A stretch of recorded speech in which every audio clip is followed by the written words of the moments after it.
Parang New Zealand ng style mga kaparmers. Iba't ibang mga hayop ang kanyang mga alaga dito. Meron silang tupa, kalabaw at kambing. At napakalawak ng taniman ng kanilang mga silage na siyang pinapakain sa kanilang mga alaga.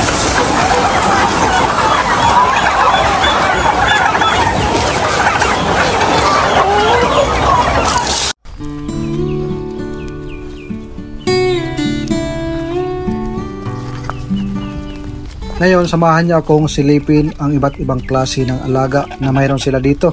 Napakalawak ng kanilang farm.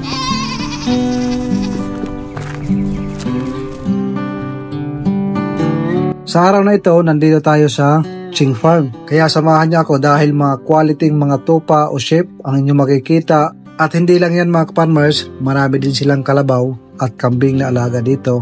Kaya kung mayroon kayong malawak na lupa, pwede nyo itong gayahin katulad ng kanilang ginagawa. Marami silang alaga na yung mga pakain nila, pwedeng ipastol ang kanilang mga alaga at gumagawa sila ng maraming silage para kahit dumating mga tag-ulan, wala akong problema sa pagkain ng kanilang mga alaga.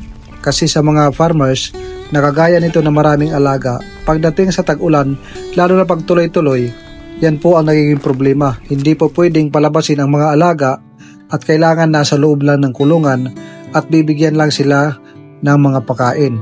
Pero katulad dito mga kaparmers na maganda ang panahon, pwede silang palabasin. Pero once na pinapalabas nila ang kanilang mga alaga, sinisigurado nila na tuyo na yung mga damo. Para maiwasan, makakain sila ng mga dahon na may mga parasite na siyang nagsasanhi magkaroon ng mga sakit yung ating mga alaga. Andito pala tayo ngayon sa Moncada, Tarlac. Ang Ching Farm mga kaparmers, minsan nagbibenta sila ng mga pang-breed na tupa at mga kambing mga kaparmers. Magaganda yung mga quality na kanilang nilalabas pero may time na nauubos. Meron silang Facebook page, hanapin nyo lang Ching Farm. Mag-follow kayo para pag mayroon silang ibinibenta at interesado kayo, direct na kayo mag-message sa kanila. Ito yung sinasabi natin mga kaparmers, once na tag-ulan, yun lang ang mahirap kasi hindi sila pwedeng ipastol. Kailangan mayroon tayo nakahanda ng mga silage na siyang magsusustain ng pagkain sa ating mga alagang kambing at mga tupa. Samahan niyo ako hanggang matapos ang videos na ito dahil marami akong ipapakita sa inyo. Lalo na yung kanilang mga alagang kalabaw, napakarami at siyang pinagkukunan ng fresh milk. Ang pag-aalaga ng tupa mga kaparmers, medyo may kamahalan pagdating sa pagbibili ng pang-breed. Ang kagandahan dito mga kaparmers, pag mayroon tayo nito, hindi marami yung ating kakumpetensya pagdating sa pagbibenta ng tupa. Dahil nga bibihira lang ang nagbibenta o nag-aalaga ng tupa dito sa Pilipinas. Meron kasi mga tao na gustong bumili ng tupa, lalo na pag namimiss nila yung karne. Ang karne kasi nito medyo may amoy, lalo na pag hindi ka marunong magluto. Pero pag ginawa itong mutton biryani, mutton matchbox, at mga pang-Arabic na panluto, ito ho ay napakasarap ng kanyang karne mga kaparmers. At dito sa part na ito mga kaparmers, para napansin natin, favorite nila yung peanut grass. Ito yung parang peanut yung kanyang dahon mga kaparmers na tumutubo yan sa ating mga garden. Yan yung malakas sila kumain. Mapapansin nyo naman, hindi sila umaalis dyan. Alam nyo ba mga kaparmers, pagdating sa ibang bansa, lalo na sa Middle East, mas mahal ang karne ng lamb or mutton kaysa sa baka. Kung i-compare natin ang lasa ng karne ng baka at lasa ng karne ng mutton mga kaparmers, mas maganda ang quality at mas juicy mga kaparmers. Ang baka kasi mga kaparmers, pag hindi magandang quality na baka, ay medyo dry ang kanyang karne. Pero pagdating dito sa mutton or lamb, mas maganda, mas juicy at mas masarap. Kaso nga lang, pag hindi ka sanay sa karne ng mutton ay sasabihin mong mabaho at hindi ka marunong magluto nito. Dahil nga kailangan ng mas maraming mga condiments na pampawala ng kanyang amoy para mas malasa yung kanyang karne. Pero sa lasa ng karne, sa quality, mas panalo ito kaysa sa baka. At pagdating naman sa pag-aalaga ay wala ho tayong problemahin dahil pwedeng-pwede ito sa klima dito sa Pilipinas.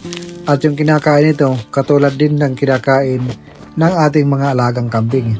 Kaya kung magdadagdag tayo ng ganito sa ating farm, ay hindi tayo malulugi or hindi natin kailangan bumili ng feeds para ipakain dito sa ating alagang sheep or mutton. dahil nga kung mayroon tayong mga malawak na pastulan or gumawa tayo ng silage, dahil nga medyo sensitive pag tag-ulan, kailangan hindi pinapalabas pag tag-ulan, nasa loob lang sila.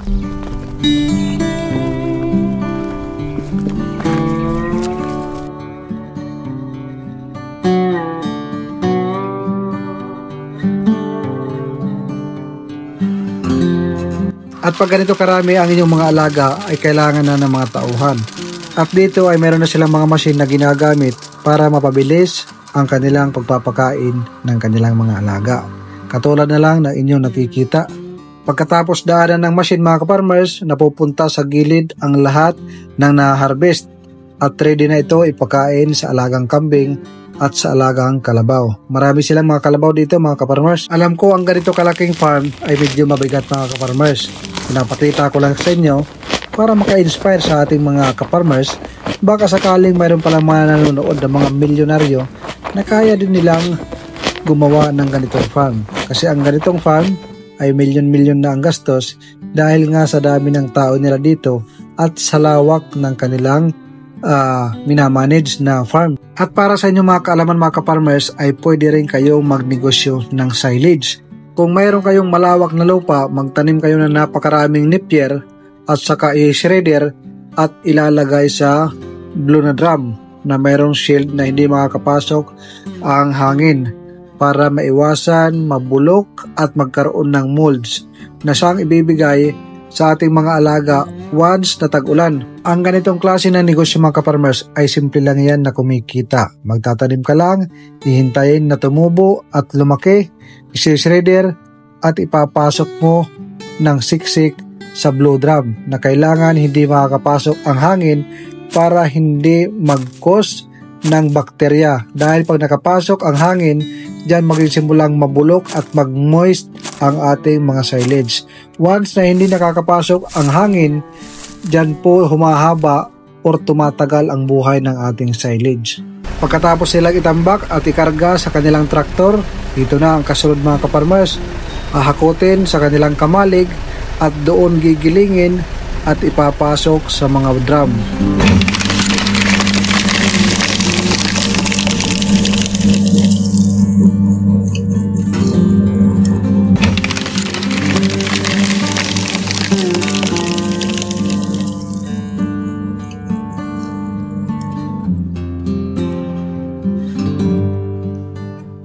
At pagkatapos itong shredder, ay ready na itong ibigay sa mga alagang kalabaw, kambing at tupa na mayroon sila dito. At para naman sa ating mga ka-farmers, kung kayo magtatanong kung magkano ang bintahan ng silage, kinilo po yan. Ang kilo po ng silage ay nagre-range po yan ng 5 pesos to 6 pesos na depende sa lugar. Kaya napakaswerte nyo kung mayroon kayong malawak na lupa at mayroong malapit na bakahan, kalabaw na nagpo-produce ng gatas, na marami yung hayop na kalabaw, kambing, ay pwede silang makabili sa inyo. At magandang negosyo po yan. Napakaganda ng kanilang idea, kahit umulan umaraw man mga ka-farmers, ay mayroong pagkain yung kanilang mga alaga dito. At ito na mga kinakarga ito mga ka-farmers, ay ready na ito i-deliver sa mga kumukuha sa kanila. Based sa kanilang sinabi, medyo mahirap kumuha or magbenta sa una. Pero once na nakilala na kayo na nagbibenta kayo ng silage, marami na ang kukontak sa inyo. At minsan mayroon na lang mga pumupunta na mga sasakyan na kukuha ng silage. Lalo na pag tag-ulan, napakamabinta nito. At kanina mga ka-farmers, sa lawak ng kanilang area, nagpalipad tayo ng drone. At ito ang inyong makikita dahil sa dami ng kanilang kalabaw. Grabe mga ka-farmers, para tayo nasa New Zealand. At kung makikita natin mula sa itaas, parang maliit lang. Pero napakalawak ng area nila dito. At napakaraming tanim nila na napier at iba-ibang mga klaseng mga pwedeng ipakain sa kanilang mga alaga. Napakalawak hanggang dyan sa dulo na yan na inyong nakikita. Yan po ang pinagpapastulan ng kanilang kambing, tupa at kalabaw. Baka nagtataka kayo bakit ganito ang pagpapadidi sa kanilang maliliit na kalabaw. Pag ganito na kasi karami na kalabaw mga ka-farmers, hinihiwala yung mga maliliit sa mga inahin. Hindi na yan pinapasama doon sa kanilang nanay. Dahil nga, ang ginagawa niyan ay nag-harvest ng gatas at nilalagay doon sa pinakatsupon at pinapadidi ang kanilang mga maliliit na kalabaw para siguradong mabuhay.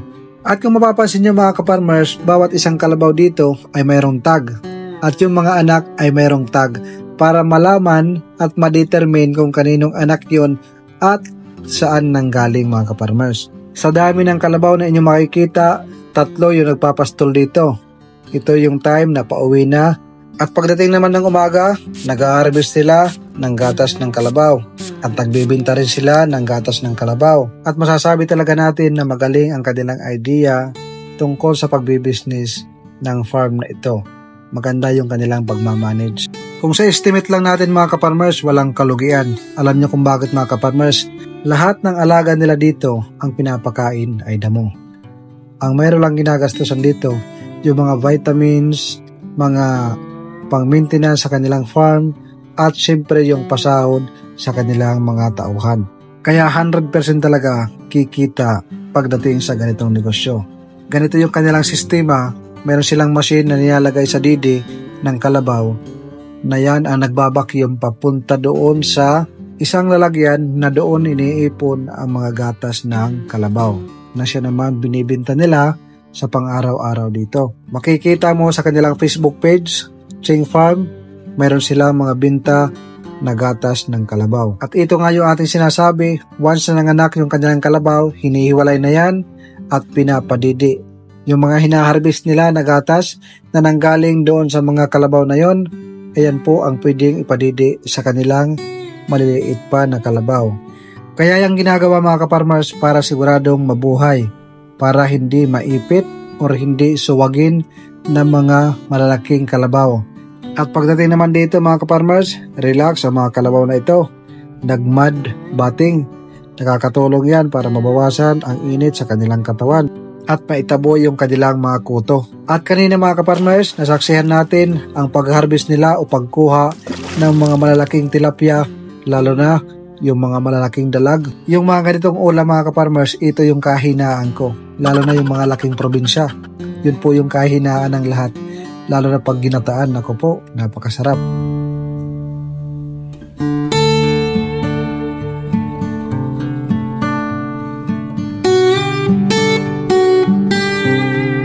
At kanina habang nasa malapit kami sa may fish pond, biglang may dumaan na napakaraming wild duck. Naghahanap yan na madadapuan na kanilang makakainan. Dahil gustong gusto nila yung parang malafish pond, doon sila lumalangoy at naghahanap ng kuhol at kung ano man na insekto na pwede nilang makain. So ayun lang mga ka-farmers, pinasilap ko lang sa inyo ang napakalawak na farm na ito na talaga naman nakaka-inspire.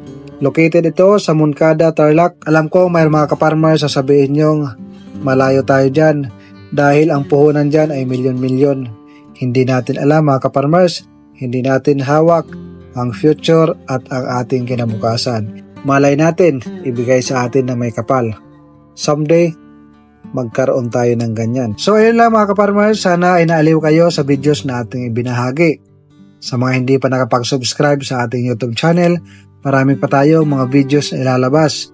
At kung gusto nyo maging updated, huwag nyong kalimutan mag-subscribe and hit the notification bell para ma-update kayo sa susunod natin na ilalabas na video. Maraming salamat and God bless po sa inyo para sa ating mga ka-farmers at sa inyo na ring pamilya. Mabuhay po kayo.